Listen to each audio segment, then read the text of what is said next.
Hello students, কেমন আছো সবাই? আশা করি সবকিছু ঠিকঠাক আছে এবং ভিডিওতে দেখতে দেখতে যদি কিছু কনফিউশন তৈরি হয় তাহলে অবশ্যই নিচে যে কমেন্ট বক্স রয়েছে সেখানে জানাবে। তাহলে আমি ডাউটগুলো ক্লিয়ার করবার চেষ্টা করব যে কোন জায়গাটা তোমাদের কাছে পরিষ্কার হচ্ছে না। এই ভিডিওতে আমরা আজকে আলোচনা করব যে চার্লসের সূত্র এবং বয়েলের সূত্রটাকে একটা নতুন আঙ্গিকে বা রেনোর চাপ সূত্রটাকে একটা নতুন ফরম্যাটে বা নতুন আঙ্গিকে দেখার চেষ্টা করব পরম শূন্য উষ্ণতার ভিত্তিতে, এবং কিভাবে সেটাকে ফর্মুলেশন করা যায় এবং সেই ফর্মুলাগুলোকে একসঙ্গে কিভাবে কম্বাইন করা যায় এবং সেই থেকে কিভাবে আমরা আদর্শ গ্যাসের সূত্র একটা ডিরাইভ করতে পারি এবং সেখান থেকে আমরা আদর্শ গ্যাস ধ্রুবক কি এই বিষয়টা সম্পর্কে আলোকপাত করতে পারি। এইটা সম্পর্কে কিন্তু আমরা আলোচনা করব এই ভিডিওতে। তো কথা না বাড়িয়ে আমরা আলোচনাটা শুরু করি, একবারে সরাসরি বোর্ডেতে চলে যাই।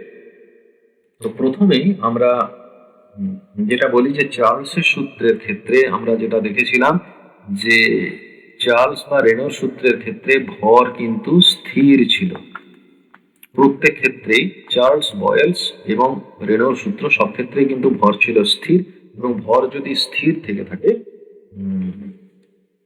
ভরটাকে আমরা স্থির লিখে দিলাম। এবার এখানে আমরা লিখছি চার্লসের সূত্র।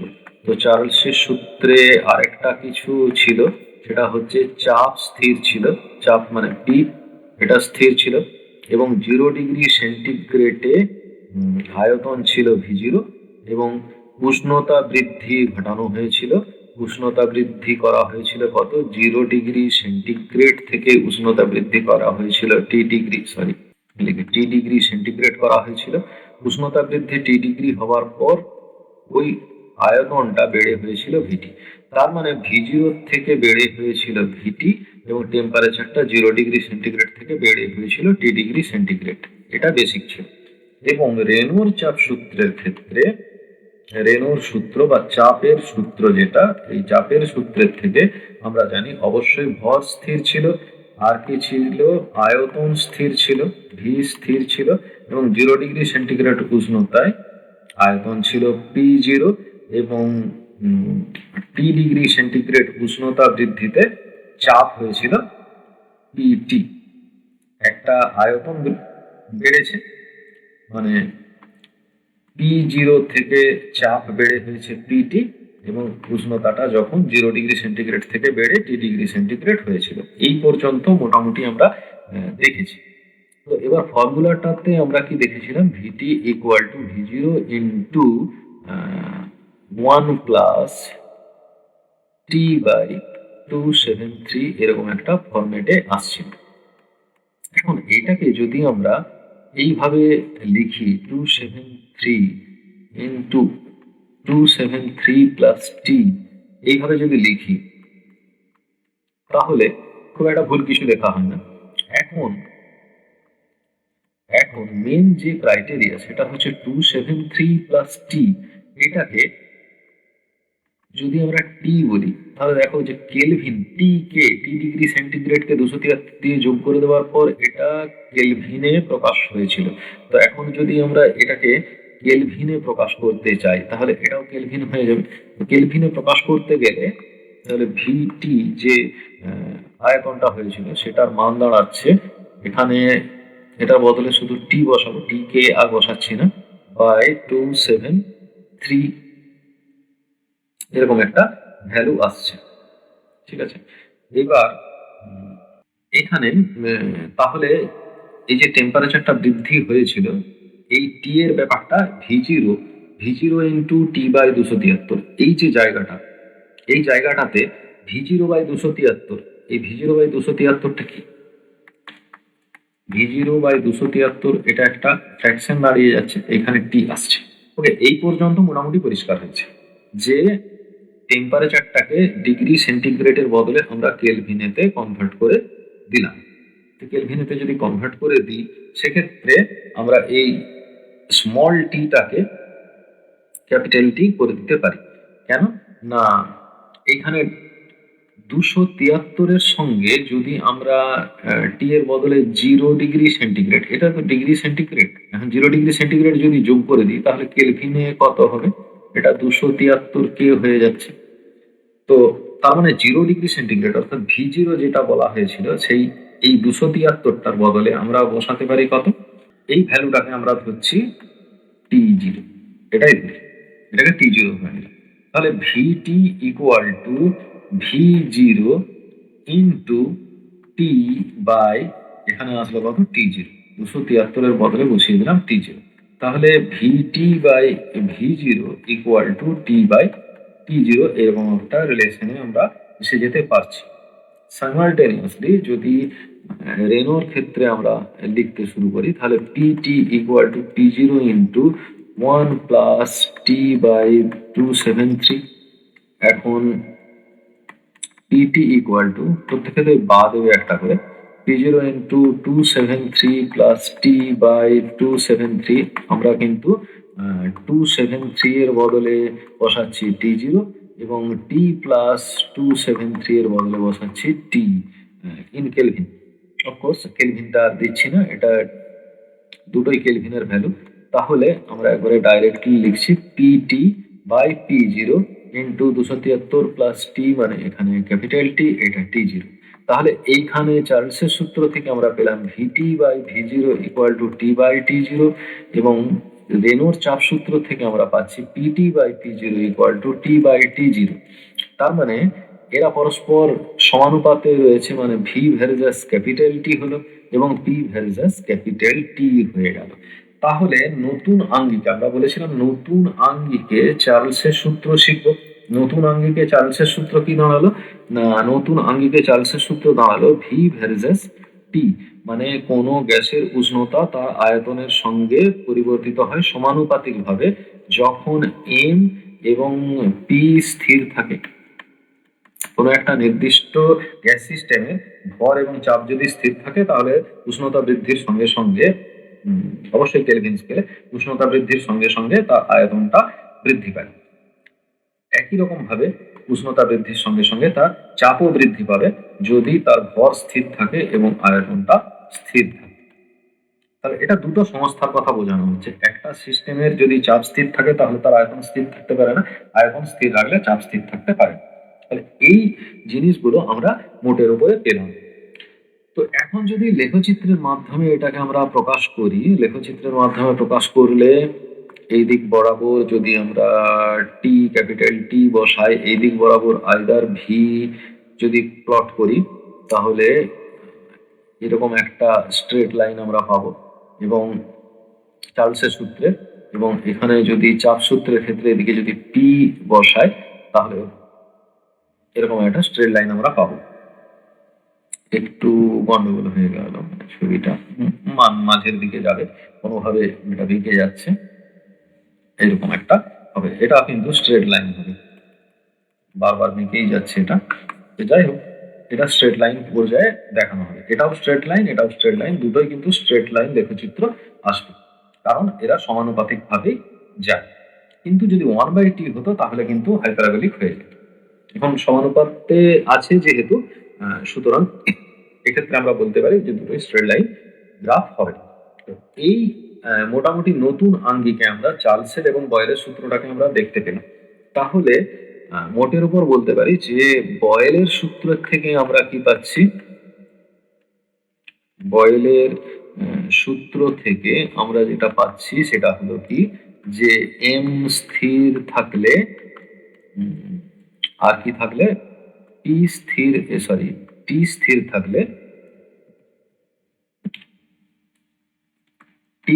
থাকলে কোন গ্যাসের আয়তন তার চাপের সঙ্গে ব্যস্তানুপাতে পরিবর্তিত হবে। এটা একটা সমীকরণ পেলাম। এবং চার্লসের সূত্র থেকে আমরা পাচ্ছি এম যদি স্থির থাকে এবং পি যদি ওই সিস্টেমের অপরিবর্তিত থাকে তাহলে কোনো গ্যাসের আয়তন তার পরম উষ্ণতা বৃদ্ধির সঙ্গে সমানুপাতিকভাবে বৃদ্ধি পাবে। তাহলে এটা 2 নম্বর সমীকরণ। এখন যৌগিক ভেদের সূত্র থেকে আমরা কি পেতে পারি? যৌগিক ভেদের সূত্র যৌগিক ভেদের সূত্র তোমরা জানো যে এক্স ভ্যারিজাস, সরি এটা উল্টেই লিখি যেভাবে কনভেনশনালি লিখে, ওয়াই ভ্যারিজাস এক্স এবং ওয়াই ভ্যারিজাস জেড। এখন যদি Y is a function of X and Z হয়, মানে এক্স আর জেড দুটো চলরাশি দিয়ে যদি ওয়াইটাকে প্রকাশ করা যায়, তাহলে এক্স এর উপরে ওয়াই সমানুপাতিক হচ্ছে কখন, জেড যখন স্থির মানের থাকছে, অপরিবর্তিত থাকছে, এবং ভ্যারিজাস জেড হচ্ছে কখন, যখন এক্স স্থির মানের হচ্ছে। যদি এরকম কন্ডিশন হয় তাহলে ওয়াই ভ্যারিজাস এক্স জেড লেখা যাবে যখন এক্স জেড সবই পরিবর্তনশীল, মানে কোনোটাই পরিবর্তনীয়। সব ভ্যালুগুলো চেঞ্জ হচ্ছে বলেই না এটা ভেরিয়েবল হিসেবে কাজ করছে। লিখলেও হয়, না লিখলেও হয়, সকলেই লিখে, তোমরাও লিখে ফেলবে। তাহলে ভি ভ্যারিজাস হবে টি বাই টি, জাস্ট গুণ হয়ে যাচ্ছিল। এখানে এখানে ব্যস্তানুপাত একটা সমানুপাত ছিল, জাস্ট গুণ হয়ে গেছে। এবং এখানেও টি টি পরিবর্তনশীল। আগে কি ছিল, যে কোনো একটা আনচেঞ্জ ছিল। এখানে টি, এখানে টি কিন্তু আনচেঞ্জ ছিল, এখানে টি পরিবর্তন হয়ে গেছে। এখানে পি আনচেঞ্জ ছিল, এখানে কিন্তু পিটা পরিবর্তনশীল হয়ে গেছে। V varies as T by T এটা আমরা পেলাম। তাহলে এখান থেকে আমরা লিখতে পারি V equal to K T by P. তাহলে পি ভি সমান কে টি, এরকম একটা রিলেশনশিপ আমরা পেলাম চার্লসের এবং বয়েলের সূত্রকে সমন্বিত করে, অর্থাৎ একসঙ্গে মিশিয়ে আমরা পিভি সমান কেটি একটা রিলেশনশিপ পেলাম। তো এখন এটা কিন্তু বলা যেতে পারে যে আদর্শ, মানে এই যে কন্ডিশনটা, এটা চার্লসের সূত্র এবং বয়েলের সূত্র উভয়কেই স্যাটিসফাই করছে। তাই এই সূত্রটাকে বলা হচ্ছে আদর্শ গ্যাস সূত্র। মানে এমন একটা গ্যাস যেটা এই সূত্রটাকে মেনে চলছে, সে চার্লসের সূত্র এবং বয়েলের সূত্র দুটোকেই কিন্তু মেনে চলছে। তাই এই সূত্রটাকে আদর্শ গ্যাস সূত্র বলা যেতে পারে, বা গ্যাসের অবস্থার সমীকরণও বলা যায়। গ্যাসের অবস্থার সমীকরণ, অবস্থার সমীকরণ এরকম একটা লেখাগুলো হচ্ছে গ্যাসের অবস্থা সমীকরণ বলা যেতে পারে এরকম অনুযায়ী। তো এখন যে সমস্ত গ্যাস এই কন্ডিশনটা মেনে চলে তাদেরকে আদর্শ গ্যাস বলবো, আর যারা এটা মেনে চলে না, চার্লস বা বয়েলের সূত্র মেনে চলে না, তাদেরকে বাস্তব গ্যাস বলবো। কারণ বাস্তব গ্যাস কখনোই আইডিয়াল গ্যাস, এরা হচ্ছে আদর্শ গ্যাস, কিন্তু প্রকৃতিতে যে গ্যাসগুলো রয়েছে তারা হচ্ছে রিয়েল গ্যাস, তারা কখনোই আদর্শ নয়, মানে পুরোপুরি ভাবে কখনোই সমস্ত সূত্রগুলোকে ঠিকঠাক ভাবে মেনে চলে না। ঠিক আছে, তো এখানে বাস্তব গ্যাসগুলোর ক্ষেত্রে কিন্তু একটা অন্যরকম ফর্মুলা চালু আছে, অনেক কটা ফর্মুলাই চালু আছে। তার মধ্যে যে ফর্মুলাটা আমাদের মাঝে মাঝে ঝামেলা পাকায়, সেটা আমাদের জেনে রাখার দরকার। সেটা হলো ভ্যান্ডার ওয়ালস সমীকরণ। ভ্যান্ডার ওয়াল সমীকরণ বলে। এই ভ্যান্ডার ওয়াল সমীকরণের মধ্যে এটা নিয়ে পরবর্তী ক্ষেত্রে কথা বলবো, এই ভিডিওতে নয়। অবশ্যই যখন অ্যাডভান্স বেসিসে আলোচনা করব তখন এই সমীকরণটা নিয়ে আমরা কথা বলবো। এখানে এ আর বি এগুলো হচ্ছে ধ্রুবক রাশি।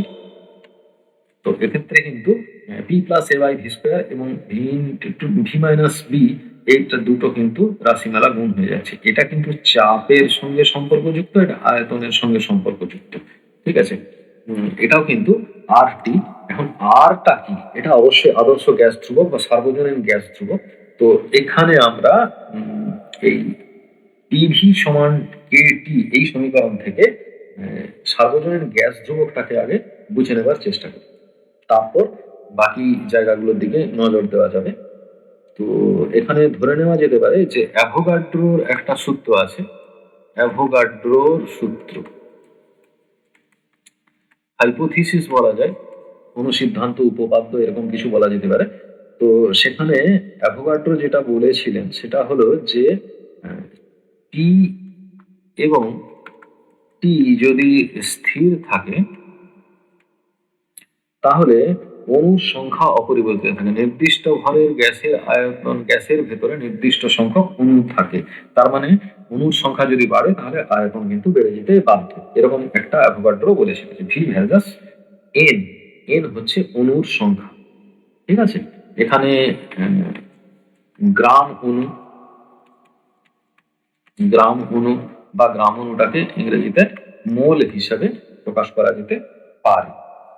তো এখন আগের যে রিলেশনটা, এই রিলেশনটা থেকে আমরা আসছি পিভি সমান যদি এন মোল এন সংখ্যক যদি অণু থাকে তাহলে এন ইন্টু আর, এই যে কে এর ভ্যালুটা ছিল, কে এর বদলে আমরা এন ইন্টু আর এই ভ্যালুটা দিয়ে আমরা রিপ্রেজেন্ট করতে পারি এন আর টি। পিভি সমান এন আর টি, এখানে এন মোল গ্যাসের ক্ষেত্রে, এন মোল অণুর ক্ষেত্রে,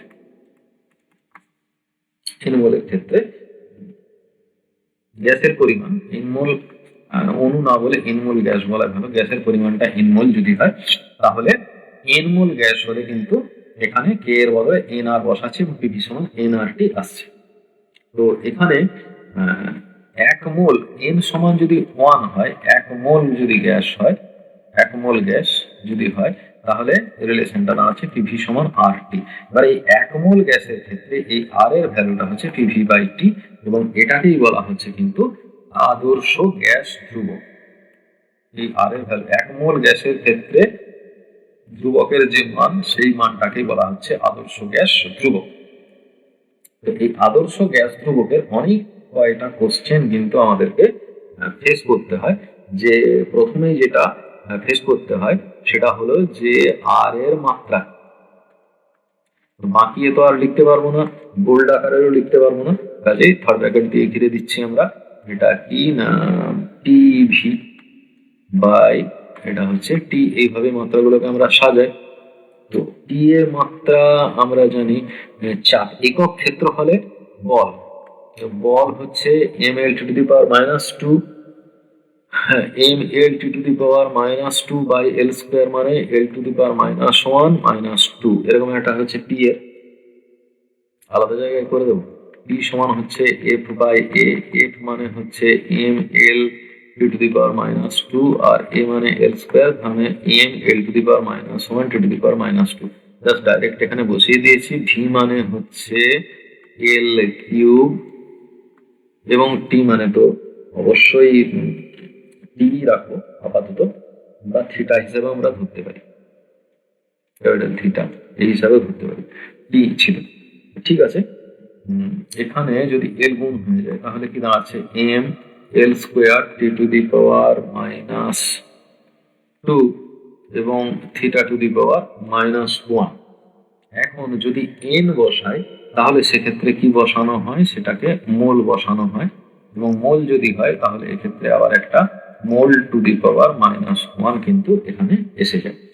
তাহলে আর এর যে মাত্রা সেটা M L square to the power -2 theta to the power -1।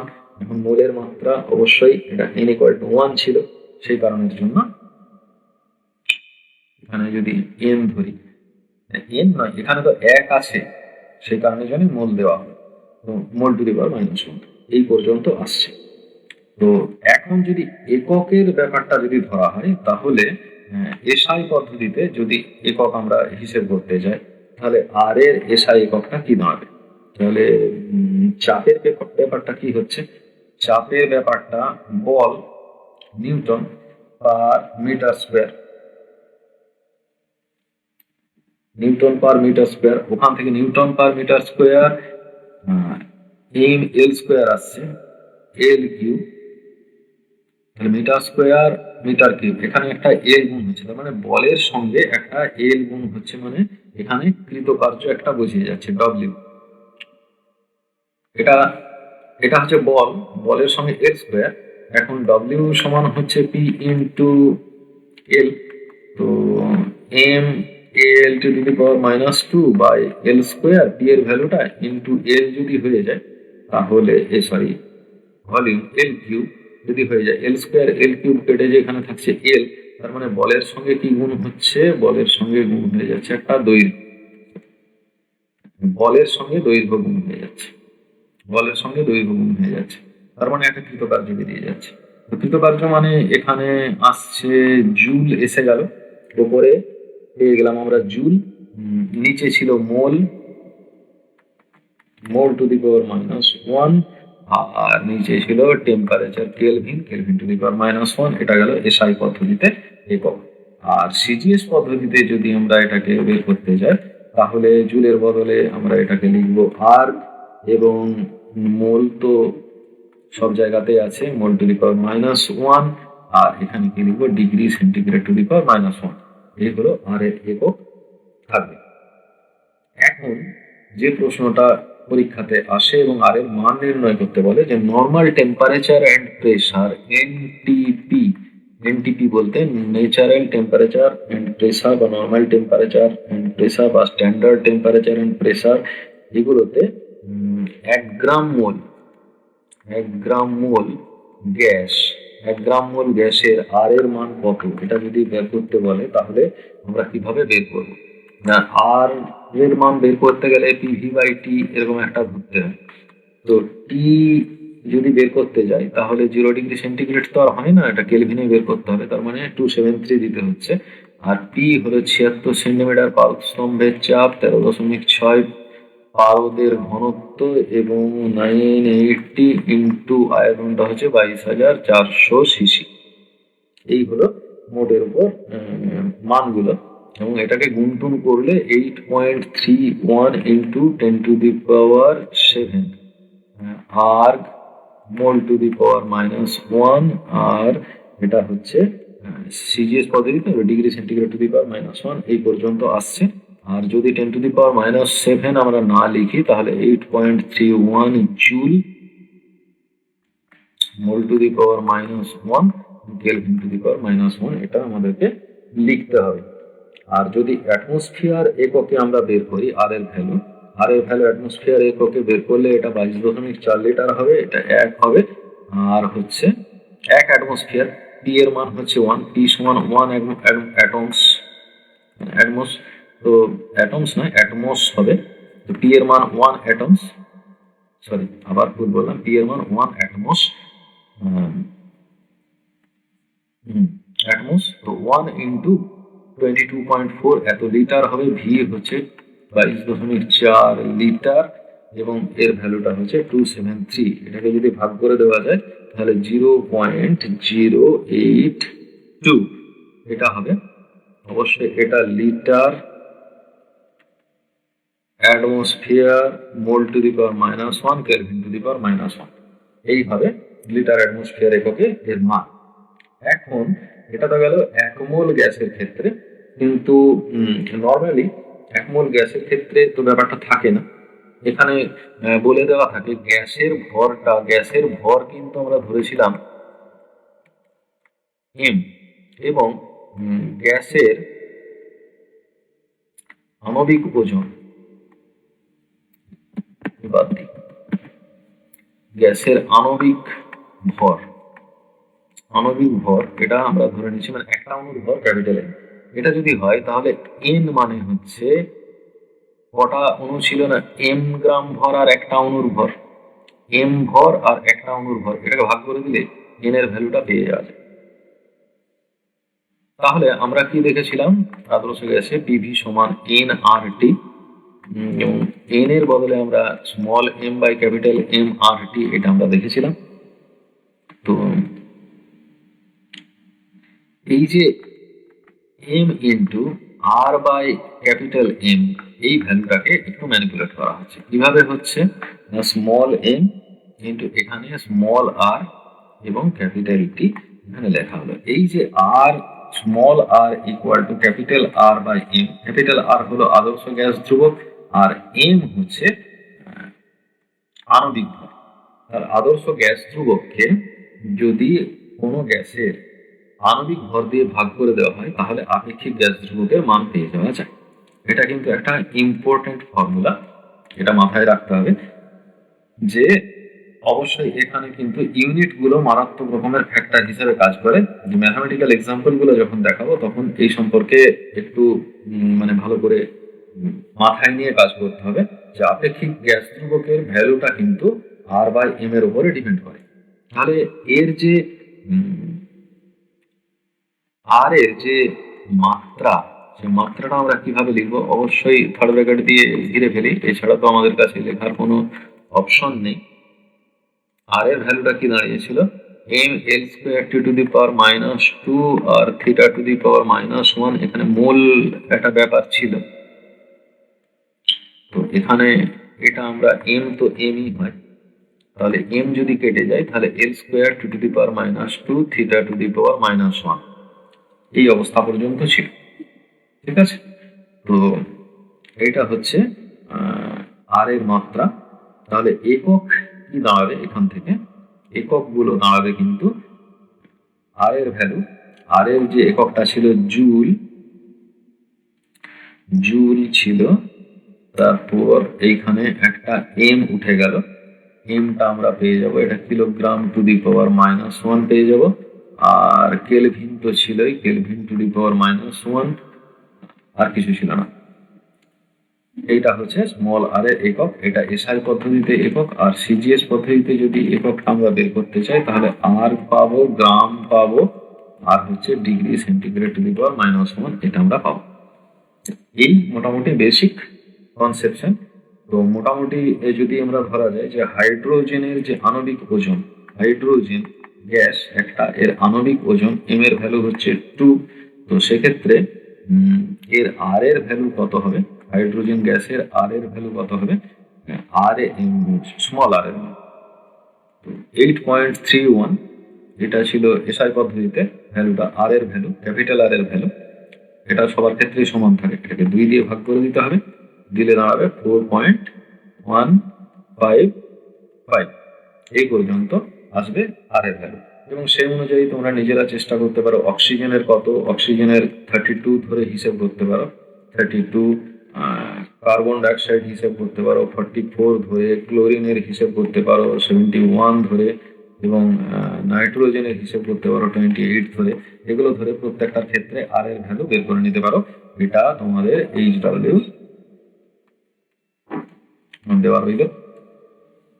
এখন এই পর্যন্ত যে আলোচনাটা করা হলো সেটা কিন্তু একটা যথেষ্টই একটা টাফ আলোচনা করা হলো। যে প্রথমে আমরা পরম শূন্য উষ্ণতার বেসিসে চার্লসের সূত্র এবং রেনল্ডস সূত্রটাকে ডিজাইন করলাম, এবং তারপর সেখান থেকে চার্লসের সূত্র, বয়েলের সূত্র, এগুলোকে রিলেশন বার করে তাদেরকে মিক্সড আপ করে একটা যৌগিক ভেদের সূত্র প্রয়োগ করে আদর্শ গ্যাস সমীকরণ প্রতিষ্ঠা করলাম। এখান থেকে বাস্তব গ্যাসের সংজ্ঞা এবং বাস্তব গ্যাসগুলো কোন ফর্মুলা মেনে চলে সে সম্পর্কে সামান্য আইডিয়া দেওয়া গেল, এবং আদর্শ গ্যাস ধ্রুবক সম্পর্কে আমরা আলোচনা করলাম, এবং আদর্শ গ্যাস থেকে এন মোল গ্যাসের ক্ষেত্রে আপেক্ষিক গ্যাস ধ্রুবক কি হতে পারে সেই সম্পর্কে আমরা আলোচনা করলাম। তো নেক্সট অংশে, ভিডিওর পরবর্তী পর্যায়গুলিতে আমরা ডাল্টনের অংশচাপ সূত্র এবং